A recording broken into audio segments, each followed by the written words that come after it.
BRS party పార్లమెంట్ల వారీగా సమీక్షా సమావేశాలు నిర్వహించారు.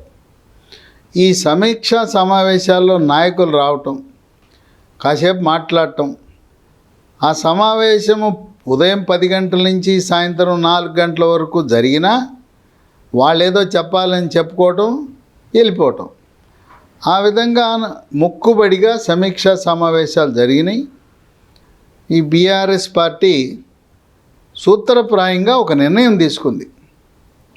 మనం అసలు టీఆర్ఎస్ని బీఆర్ఎస్ అని పేరు మార్చడం తప్పు. తర్వాత రాష్ట్రాన్ని వదిలి మన శక్తియుక్తులు వనరులన్నీ మా రాష్ట్రం మీద పెట్టడం, ఇతర రాష్ట్రాలు తిరగటం, సమయం వృధా చేయటం వల్ల తీరని నష్టము పార్టీకి జరిగిందని ఇప్పుడు గమనించారు. మళ్ళీ పేరుని వెనక్కి టీఆర్ఎస్ అని తెచ్చి అసలు మనం దేశ రాజకీయాలు మనకొద్దు, జాతీయ రాజకీయాలు మనకొద్దు, తన్ను మాలిన ధర్మము విధము చెడ్డ బేరము, నేల విడిచి సాము అనే విధంగా తెలంగాణ రాష్ట్రం వదిలి ఉత్తర భారతం తిరగటం. లేదు, తెలంగాణ రాష్ట్రంలో పన్నులు కడితే ఈ ప్రజలు పన్నుల రూపాన కట్టిన డబ్బు తీసుకువెళ్ళి పంజాబ్లో, అట్లాగే ఉత్తరాఖండ్లో, అట్లాగే జార్ఖండ్లో ఆయన కావాలంటే పార్టీ డబ్బులు ఇవ్వచ్చు, తన సొంత డబ్బులు ఇవ్వచ్చు. తెలంగాణ రాష్ట్ర ఖజానా నుంచి అక్కడ ఉండే ప్రజలకు పంపిణీ చేయటం తెలంగాణ ప్రజలకు ఆగ్రహాన్ని తెప్పించింది. సూత్రప్రాయంగా ఏ రాష్ట్రంలో కూడా ఎక్కడా పోటీ చేయొద్దని నిర్ణయించుకున్నారు. దాంతోపాటు కుటుంబ సభ్యులు కేసీఆర్, కేటీఆర్, కవిత, హరీష్ రావు నలుగురు ఎవ్వరు కూడా లోక్సభకు పోటీ చేసే ప్రసక్తి లేదనే నిర్ణయానికి వచ్చారు. ఒకానొక సమయంలో కేసీఆర్ మెదక్ నుంచి పోటీ చేస్తాడు, మహబూబ్ నగర్ నుంచి పోటీ చేస్తాడనే ఊహాగానాలు ఉన్నా ప్రస్తుతం ఈ కుటుంబం అంతా కూడా రాష్ట్రం మీదే దృష్టి సారించాలని ఉంది. నిజామాబాద్లో కవిత పోటీ చేయాలని భావించినా అక్కడ పసుపు బోర్డు, కేంద్ర ప్రభుత్వం మోడీ పసుపు బోర్డు ప్రకటించడం వల్ల అక్కడుండే రైతులందరూ, పసుపు రైతులందరూ జై బీజేపీ అంటున్నారు, కమలం పార్టీ అంటున్నారు. అక్కడ కామారెడ్డిలో కేసీఆర్ని, రేవంత్ రెడ్డిని, మాజీ ముఖ్యమంత్రి ప్రస్తుత ముఖ్యమంత్రిని వెంకటరమణారెడ్డిని సాదాసీదా బీజేపీ నాయకుడు ఓడించటం, అలాగే ఆర్మూర్లో కూడా బీజేపీ గెలవటం, ఇవన్నీ చూసిన తర్వాత అక్కడ అరవింద్ గెలవటం నల్లేరు మీద నడకని గమనించి మళ్ళీ మరొకసారి కవిత ఓటమి తప్పదని అక్కడ వేరే అభ్యర్థిని పెడదాం అనే ఆలోచనకు వచ్చేసారు. కనుక కుటుంబ సభ్యులు ఎవరు కూడా లోక్సభలో ప్రవేశించే అవకాశమే లేదు. ఇప్పుడున్న పరిస్థితుల్లో 2018లో 88 సీట్లతో అధికారంలోకి వచ్చిన తర్వాత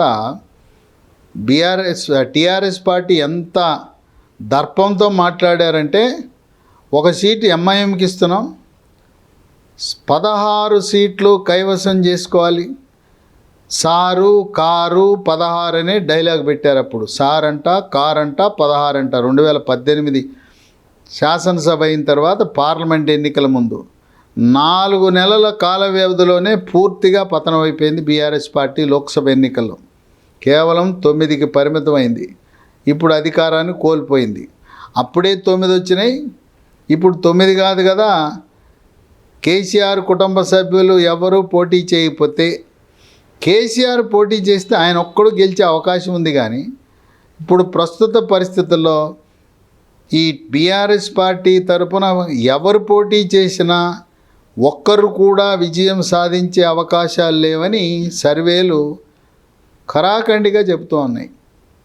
పైగా రామజన్మభూమి ప్రాణ ప్రతిష్ఠ వల్ల దేశమంతా జై శ్రీరామని మారుమోగుతున్న సమయంలో తెలంగాణ రాష్ట్రంలో కూడా అదే సెంటిమెంట్, జై శ్రీరామ్ సెంటిమెంట్ వల్ల 10 నుంచి 12 సీట్లు బీజేపీ కైవసం చేసుకుంటుందని వివిధ సర్వేలు వాళ్ళు వెలిపుచ్చుతున్న తరుణంలో బీఆర్ఎస్ పార్టీ ఒక్క సీటు గెలవకపోయినా ఆశ్చర్యం లేదు. అయినా అభ్యర్థులు వీళ్ళు ఏమడుగుతున్నారు, పోటీ చేసేవాళ్ళు, మేము డబ్బులు ఖర్చు పెట్టాం. బీఆర్ఎస్ అభ్యర్థుల యొక్క 10 ఏళ్ళు అధికారం చెలాయించారు, డబ్బు సంపాదించుకున్నారు. ప్రస్తుతం ఈ బీఆర్ఎస్ ఎంపీ అభ్యర్థులు మేము పోటీ చేస్తాం, పార్టీ ఆదేశిస్తే డబ్బులు పార్టీ ఖర్చు పెట్టాలి. పార్టీకి 1000 కోట్లు ఉన్నాయి బ్యాంకు డిపాజిట్లో. దేశంలో ధనిక పార్టీ, అత్యధిక ధనిక పార్టీ ఏదంటే బీఆర్ఎస్. 1000 కోట్లు ఉన్నాయి, నెలకు 6 కోట్లు వడ్డీయే వస్తుంది. కనుక దాన్ని కొన్ని డిపాజిట్లు తీసేసి ఖర్చు పెట్టచ్చు. అభ్యర్థులు ఎవరు కూడా మా సొంత డబ్బులు ఖర్చు పెట్టము, పార్టీ ఇస్తే మేము ఖర్చు పెడతాం, మీరు బీ ఫార్మ్ ఇస్తే తిరుగుతాం అంటున్నారు. అయినా ఒక జాబితాని సిద్ధం చేసుకున్నది బీఆర్ఎస్ పార్టీ 17 నియోజకవర్గాలు. ఇవి సోషల్ మీడియాలో విస్తృతంగా ప్రచారంలో ఉన్నాయి. ఏ నియోజకవర్గాల్లో ఎవరు బీఆర్ఎస్ పార్టీ తరపున పోటీ చేస్తారని చూస్తే, 1 మెదక్లో ఒంటేరు ప్రతాప్ రెడ్డి, 2 నిజామాబాద్ మాజీ ఆర్మూరు ఎమ్మెల్యే జీవన్ రెడ్డి, 3 మల్కాజ్గిరి ప్రస్తుత శాసన మండలి సభ్యుడు శంబీపూర్ రాజు, 4 వరంగల్ అక్కడ సిట్టింగ్ ఎంపీ ఉన్నాడు పసునూరి దయాకర్, ఆయన్ని తప్పించి ఆరూరి రమేష్, ఈ ఆరూరి రమేష్ ఆయన్ని రంగంలో తీసుకురావాలని చూస్తున్నారు.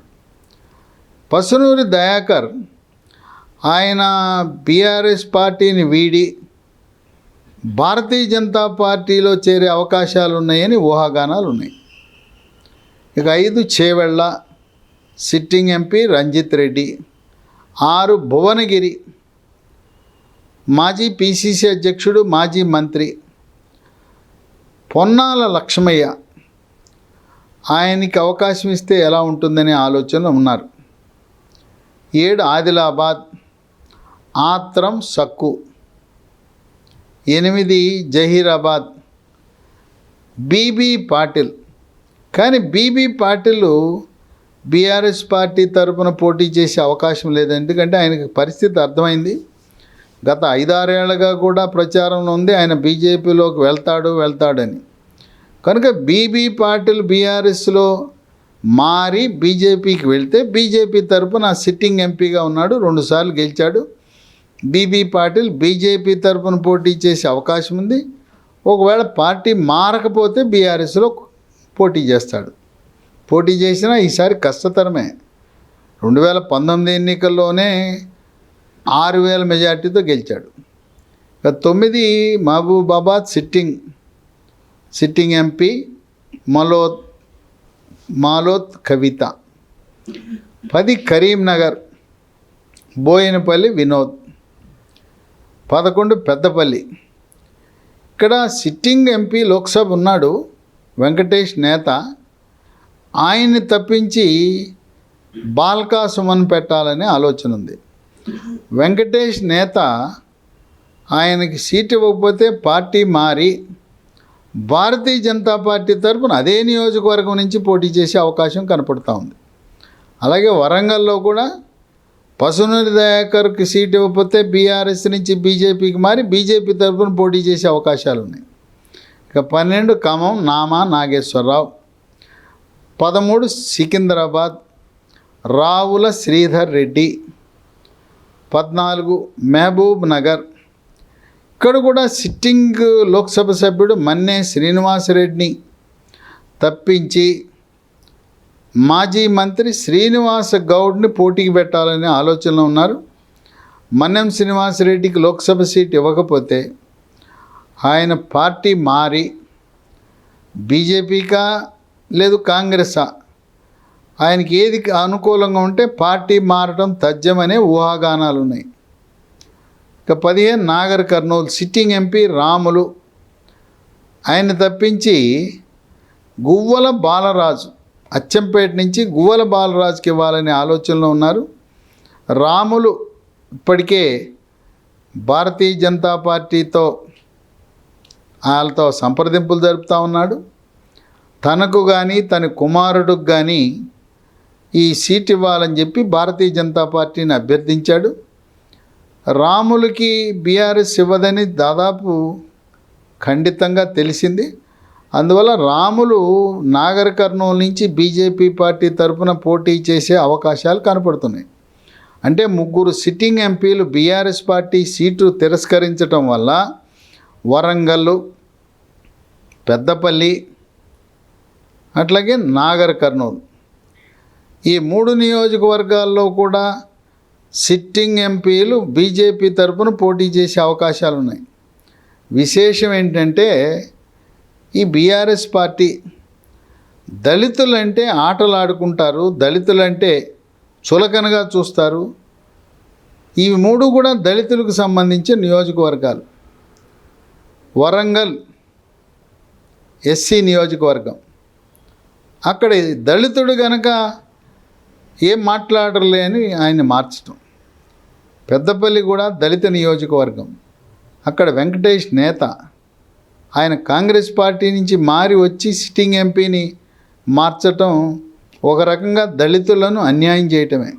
మహబూబ్ నగర్లో కూడా అంతే. మహబూబ్ నగర్, ఉమ్మడి మహబూబ్ నగర్ జిల్లాలో నాగర్ కర్నూలు రాములు, ఈ 3 ఎస్సీ నియోజకవర్గాల్లో అక్కడ వేరే ఎస్సీ క్యాండిడేట్ పెట్టినా సిట్టింగ్ ఎంపీలను మిగతా 6 చోట్ల మార్చకుండా కేవలం దళితులు ప్రాతినిధ్యం వహిస్తున్న సీట్లలో మార్చడం ఏంటని చెప్పి దళిత సంఘాలు తీవ్ర అభ్యంతరాన్ని వ్యక్తపరుస్తున్నాయి. ఇక 16 నల్గొండ, అక్కడ గుత్తా సుఖేందర్ రెడ్డి కుమారుడు, నా కొడుక్కి అమిత్ రెడ్డికి అవకాశం ఇవ్వండి, గుత్తా అమిత్ రెడ్డిని ఇవ్వమని గట్టిగా ఆయన కోరుతున్నాడు. ఒకవేళ గుత్తా అమిత్ రెడ్డికి లోక్సభ సీట్ ఇవ్వకపోతే గుత్తా సుఖేందర్ రెడ్డి కూడా ఆయన తెలుగుదేశం పార్టీ, తదుపరి కాంగ్రెస్ నుంచి టీఆర్ఎస్, అందువల్ల రేవంత్ రెడ్డితో ఉన్న సాన్నిధ్యంతో తన కొడుకు భవిష్యత్తు దృష్ట్యా త్వరలో ఆయన బీఆర్ఎస్ పార్టీ టీఆర్ఎస్ని వీడి కాంగ్రెస్లోకి వెళ్ళినా ఆశ్చర్యం లేదు. అక్కడ కంచర్ల భూపాల్ రెడ్డి తన వంతు ప్రయత్నంగా వేరే అభ్యర్థి చిన్నారెడ్డిని పట్టుకొచ్చి, తేరా చిన్నారెడ్డి, ఈయన వనపర్తి చిన్నారెడ్డి కాదు, పారిశ్రామికవేత్త, ఆయన్ని నిలబెట్టాలని కంచర్ల భూపాల్ రెడ్డి ఈ గుత్తా సుఖేందర్ రెడ్డికి వ్యతిరేకంగా ప్రయత్నాలు చేయటం, సుఖేందర్ రెడ్డి తన కుమారుడికి సీటు రాకుండా మనస్తాపానికి గురైతే ఈ గుత్తా సుఖేందర్ రెడ్డి కుటుంబం కూడా శాశ్వతంగా బీఆర్ఎస్కు దూరమయ్యే అవకాశం కనపడుతూ ఉంది. ఇక 17 హైదరాబాదులో ఎంఐఎం పేరు చెప్పకపోయినా మిత్రపక్షం చట్టాపట్టాలు వేసుకుని ఎన్నికల్లో పోటీ చేయటం, ప్రభుత్వంలో సంకీర్ణ ప్రభుత్వం కాకపోయినా కారు స్టీరింగు ఓవైసీ చేతిలో ఉంది, సారు కేసీఆర్ సీటు వెనక సీట్లో పడుకుంటాడు అనే ఆరోపణ ఉన్న తరుణంలో అక్కడ బీఆర్ఎస్ పార్టీ లక్ష్యం ఎంఐఎం, అక్కడ అసదుద్దీన్ ఓవైసీ గెలుపు లక్ష్యంగా వీళ్ళు వ్యూహాలు రచన చేస్తారు. నామకే వాస్తే ఊరు పేరు లేని ఒక వ్యక్తిని ఉన్నామని ఒక అభ్యర్థిని హైదరాబాద్ నియోజకవర్గంలో పోటీకి పెడతారు. అక్కడ ప్రధానంగా పోటీ ఎంఐఎంకి భారతీయ జనతా పార్టీ మధ్యలో ఉంటుంది, కాంగ్రెస్ కూడా నామమాత్రమే. ఈ విధంగా బీఆర్ఎస్ అభ్యర్థులను సిద్ధం చేసుకుంటున్న 3 దళితులను మార్చటం, మహబూబ్ నగర్లో సిట్టింగ్ మన్నేం శ్రీనివాసరెడ్డిని మార్చటం, ఉన్న 9 మందిలో 4 సీట్లు మార్చటం, బీబీ పాటిల్ వీళ్ళు ఉండమంటున్నారు, బీఆర్ఎస్ వాళ్ళు ఉండమంటున్నారు, కానీ ఆయనే నాకు వద్దు నేనే వెళ్ళిపోతాననే ధోరణిలో బీబీ పాటిల్ ఉన్నాడు. కనుక రాబోయే పార్లమెంట్ ఎన్నికల్లో బీఆర్ఎస్ పార్టీ ఒక్క పార్లమెంటు సీట్లో కూడా గెలవకపోయినా ఆశ్చర్యం లేదని విశ్లేషకులు భావిస్తున్నారు.